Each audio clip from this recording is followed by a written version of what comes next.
Supremo Tribunal Federal julga nesta terça-feira um recurso contra o leilão de usinas da CEMIG. O governo do estado e a empresa tentam impedir que a companhia perca o controle de 4 das usinas. Juntas, elas representam 50% da capacidade de geração da CEMIG. Na sexta-feira, lideranças políticas, movimentos sociais e representantes do empresariado mineiro fizeram na usina de Miranda, no Triângulo, um ato pela manutenção das concessões. Conversa comigo o deputado Cristiano Silveira, do PT, que participa da Frente em Defesa da CEMIG. Bem-vindo, deputado. Obrigado, Vivian. Prazer estar aqui de novo, né? Debate importante de hoje. Importante, né? A Frente já está aí em atuação há 2 meses, não é? E esse ato, ele vem justamente nesse momento que antecede esse julgamento desse recurso. Estiveram presentes lá também o presidente da Assembleia e o próprio governador Fernando Pimentel. O senhor acredita que Minas vai ser capaz de barrar a realização desse leilão, já que isso, a alegação do governo federal tem a ver com meta fiscal e com recurso de arrecadação que para o governo federal, nesse momento, é tão delicado, tão importante? Eu acredito tanto no aspecto jurídico quanto no aspecto político. Por que eu digo isso? Do ponto de vista jurídico, tem uma série de questões que não estão sendo consideradas, no caso, pelo governo federal, para esse processo da venda dessas usinas, né? Nós tivemos, por exemplo, alterações na Constituição do Estado, ainda em 2001, que, por exemplo, estabelecia a aprovação pelo Poder Legislativo de 3/5 dos membros para poder fazer qualquer tipo de concessão ou venda do patrimônio do mineiro, no caso, as empresas públicas, e também até mesmo as consultas populares. Então, esses dispositivos, entre outros, acabam sendo instrumentos fortes na defesa jurídica desse processo. Sem dizer também da temporalidade do contrato, uma antecipação dessa concessão por parte do governo federal, e a CEMIG, ela que é hoje ela que é hoje a mantenedora dessas usinas. Do ponto de vista político, o ato que você cita, que nós fizemos lá em Miranda, ele foi muito representativo. Olha, nós conseguimos colocar no mesmo evento os movimentos sociais, estava lá presente a CUT, o MST, o Movimento dos Atingidos por Barragem, diversos movimentos sociais, o Levante Popular da Juventude, tivemos a presença, né, dos deputados estaduais, dos deputados federais, do próprio governador, bem lembrado, do presidente da Assembleia, e sem dizer que uma série de parlamentares não estavam presentes, mas são signatários das cartas. 77 deputados hoje na Assembleia já assinaram o Manifesto em Defesa da CEMIG, 53 deputados federais de Minas estão contra a questão da venda dessas usinas, dessa retirada da CEMIG dessas usinas, e até mesmo o movimento da nossa bancada de Senado. Então, o movimento em defesa da CEMIG, ele é hoje um movimento que ele unifica a classe política do Estado e também os movimentos sociais. Olha, no evento lá em Miranda, Vivian, nós tivemos lá a presença dos trabalhadores, o Sindeletro, a CUT, e tivemos a presença também do setor empresarial. O Dr. Olavo Machado, que hoje é o presidente da FIENG, Federação das Indústrias de Minas, uma instituição importante, respeitada, que tem também a sua força institucional, estava presente no mesmo ato, na mesma defesa que nós fazíamos. Por quê? O reconhecimento do prejuízo para Minas se isso ocorrer.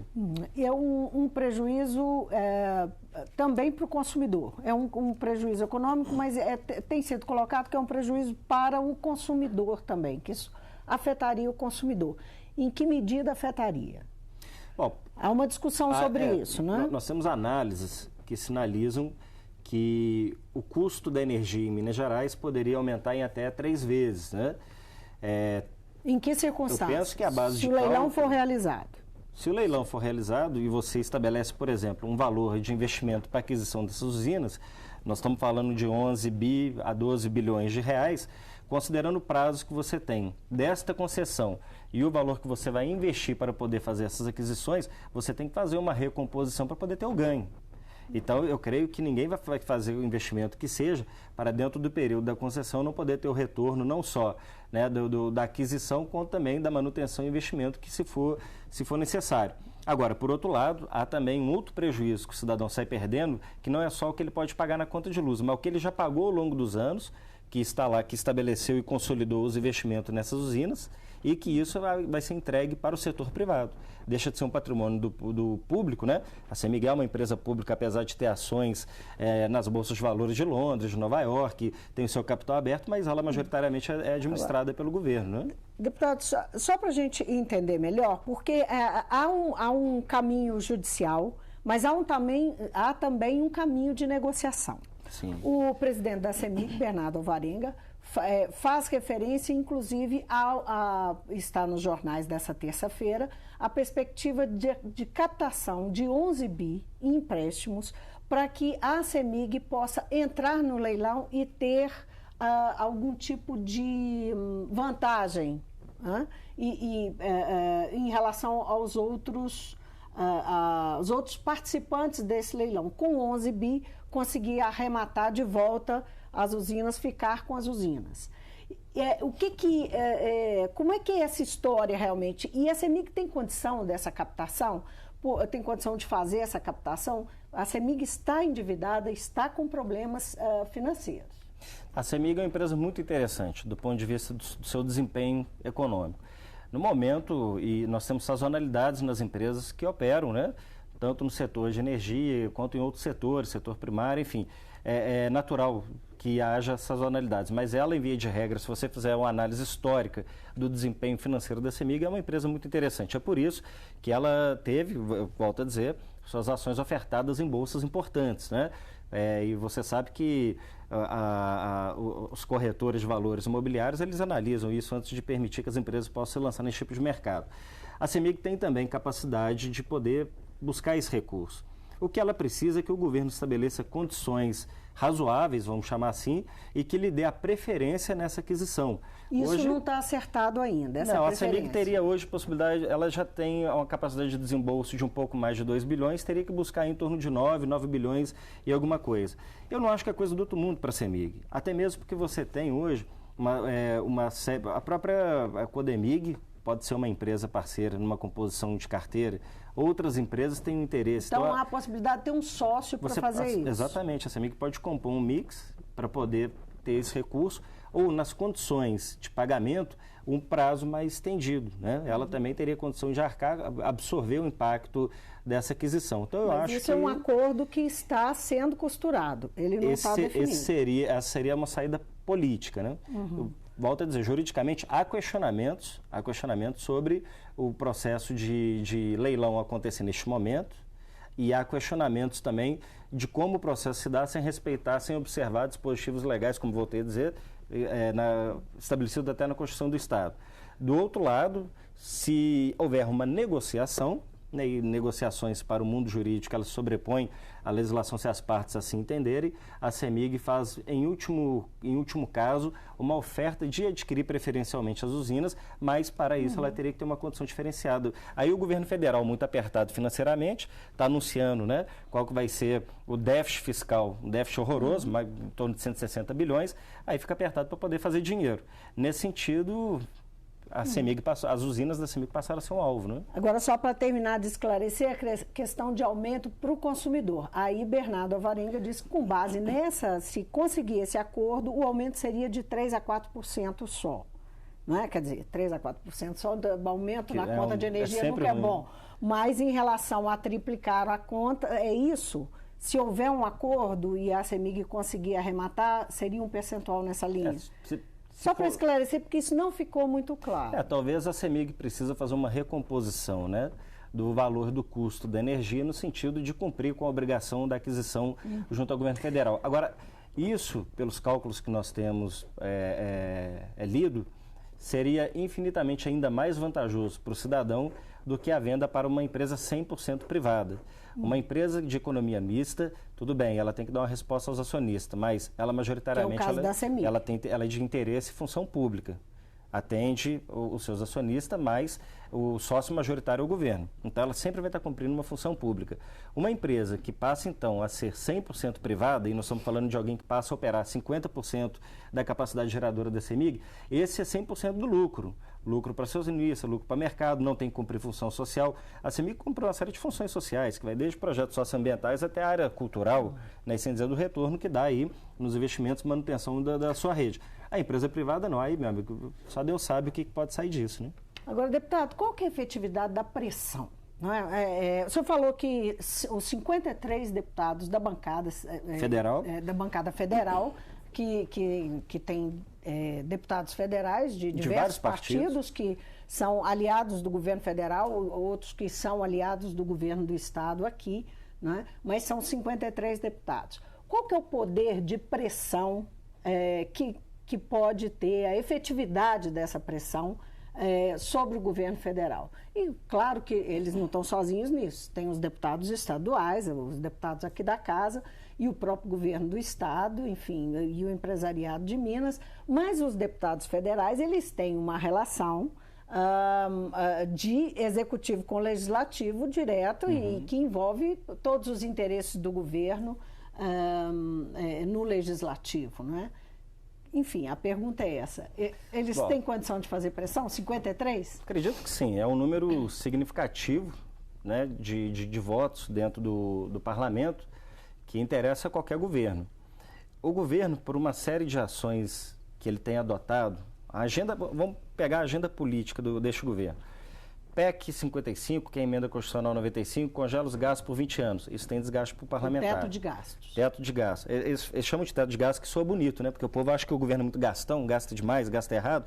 Mas não se trata disso. Se trata de congelar investimentos, saúde, educação, segurança, que são os mais pobres que precisam. É novamente pobre pagando a conta da crise. Mas esse é um debate que a gente pode vir aqui falar uma hora. Depois traz a terceirização. Depois traz a flexibilização da CLT, a reforma trabalhista. Aí agora na agenda, há pouco tempo, tiveram que salvar o Michel Temer da investigação. Vai ficando muito caro e muito desgastoso para o parlamentar entrar numa constante agenda. Por mais que ele fale assim, não, mas aí o governo me libera alguns cargos, o governo me libera uma emenda parlamentar, mas isso lá na frente, aí a pergunta que o parlamentar faz é o seguinte, isso é suficiente para eu poder superar o desgaste político que eu tive na minha base? Tem parlamentar que está dizendo que já está, assim, sem condição nenhuma mais de bancar. É ano de eleição. Para os parlamentares mineiros, todos os parlamentares serão cobrados. Pô, mas o governo foi lá e vendeu o patrimônio do povo mineiro, você não fez nada, você não se posicionou, você não se pronunciou. Então, eu acho que com o aproximar do calendário eleitoral, o ano 2018, porque eles apostam muito na memória, né? Agora, como vai chegando perto da eleição, a gente já tem na memória mais fresca o eleitor. Eles também já começam a fazer as contas e pôr na balança. O que hoje seria o maior prejuízo?